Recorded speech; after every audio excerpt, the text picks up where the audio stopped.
జలగోస రాష్ట్ర వ్యాప్తంగా సగటున 8.7 మీటర్ల లోతుకు నీరు. ఆ ఎండిన పొలంలో గొర్రెల మీద మహబూబ్నగర్ జిల్లా హన్వాడ మండలం వాయినపల్లి గ్రామంలో సాగునీరు అందక ఎండిన వరి పొలంలో మేస్తున్న గొర్రెలు ఎండకుండా చూసేందుకు నీటి పోతా అంటూ చూస్తున్నాం. ఈ యొక్క బోర్ల ద్వారా ఈ యొక్క ట్యాంకర్ల ద్వారా నీళ్ళు పట్టడం ఏదైతుందో ఇది గతంలో కేసీఆర్ ప్రభుత్వంలో కూడా జరిగింది. వాస్తవం అది. దీన్ని పెద్దగా బూచిగా చూపాల్సిన అవసరం లేదు. ఇది వాతావరణ మార్పులో జరుగుతున్నటువంటి పరిణామక్రమం. కానీ వేరే ఈ ప్రభుత్వం వస్తే ఈ 3 నెలల్లోనే ఇంత కరువు వచ్చిందంటే కేసీఆర్ పాలన ఏ విధంగా ఉందో ఒక్కసారి అర్థం చేసుకోండి. కేసీఆర్ ఏ విధంగా ఈ రాష్ట్రాన్ని చిన్నాభిన్నం చేసి చిందరవందర చేసి పరిపాలించిండో ఒక్కసారి మీకు అర్థమైంది. ఒకవేళ నిజంగా ఆయన ఒక పద్ధతిగా పరిపాలించుంటే ఈ 3 నెలల్లో కరువు ఎందుకు వస్తుందండి? ఆ కరువుని కాంగ్రెస్ ప్రభుత్వం మీదకో రేవంత్ రెడ్డి మీదకో ఎందుకు వేస్తున్నారండి? అది తప్పు కదా. నిజంగా కేసీఆర్ పరిపాలన బాగా చేసి ఉంటే ఈ కరువు ఉండొద్దు, నీళ్ళు రావాల్సిన అవసరం ఉండే.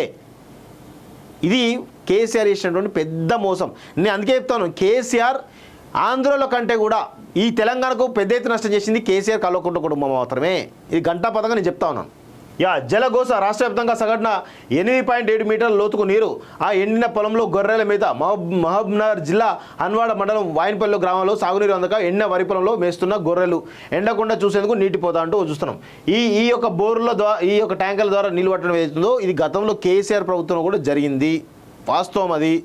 దీన్ని పెద్దగా బూచిగా చూపాల్సిన అవసరం లేదు. ఇది వాతావరణ మార్పులో జరుగుతున్నటువంటి పరిణామక్రమం. కానీ వేరే ఈ ప్రభుత్వం వస్తే ఈ 3 నెలల్లోనే ఇంత కరువు వచ్చిందంటే కేసీఆర్ పాలన ఏ విధంగా ఉందో ఒక్కసారి అర్థం చేసుకోండి. కేసీఆర్ ఏ విధంగా ఈ రాష్ట్రాన్ని చిన్నాభిన్నం చేసి చిందరవందర చేసి పరిపాలించిండో ఒక్కసారి మీకు అర్థమైంది. ఒకవేళ నిజంగా ఆయన ఒక పద్ధతిగా పరిపాలించుంటే ఈ 3 నెలల్లో కరువు ఎందుకు వస్తుందండి?